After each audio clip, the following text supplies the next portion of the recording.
Okay, can you please identify the picture on the screen? Sino ba yung nasa screen? Siya po, si Bato de la Rosa.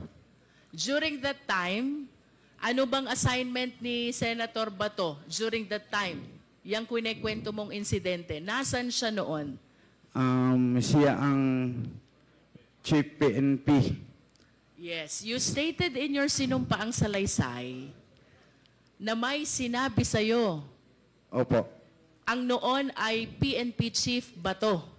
Opo. Na kailangan mong gawin kapalit ng iyong pagkakataon na mabuhay. Opo. Do you confirm this? Yes po.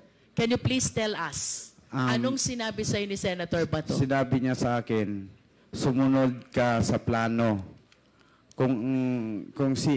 Sumunod ka kung sino ang babanggitin mo para maligtas ang buhay mo. Kung ayaw mong sumunod, ikaw na ang susunod sa tatay mo or isa sa membro ng pamilya nyo may mangyari na masama. You mentioned about plano. Can you tell us, ano ba yung planong tinutukoy? May mga pangalan na pinid sa akin, sinubo, at babanggitin ko sa aking testimonya o sa aking salaysay sa Senado. At maaari mo bang sabihin, sino ba itong mga taong ito at anong gustong ipabanggit sa'yo nang noon ay PNP Chief Bato? Peter Lim, supplier daw ng shabu, pero nandyan lang, hindi na huli-huli.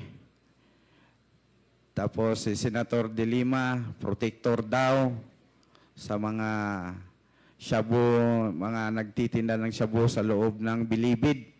Protector daw si Ma'am Laila. At yung iba pa, si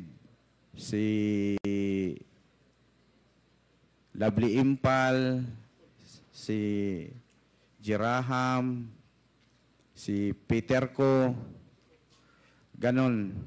In other words, Kerwin, ang gusto ni PNP Chief ay banggitin mo itong mga pangalan na ito na may kaugnayan sa illegal drug operation. Tama ba yun? Opo. At ito ba'y sinunod mo, Kerwin? Talagang sinunod ko po kasi... Bakit mo to sinunod? Of course, alam mong mali ito. Oo. Diba? Bakit mo sinunod ang utos ng noon ay PNP Chief Bato? Kung siguro kayo, kung kahit sino naman sa atin na mga tao dito, nandito sa loob ng Quadcom, talagang susunod dahil kapalit na yon ng buhay mo.